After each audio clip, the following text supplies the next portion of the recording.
my name is Daniela, and this is my first year at Camp Shane, and right now we're in art class, and we've painted this so far, and I'm having a lot of fun.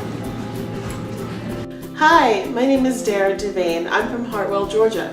I worked at Camp Shane last year at the Georgia location, so this is my second year here. I am an arts and crafts instructor, and through arts and crafts I help the kids use their creative sides and get their minds working, give them a bit of a break from all of the physical activity.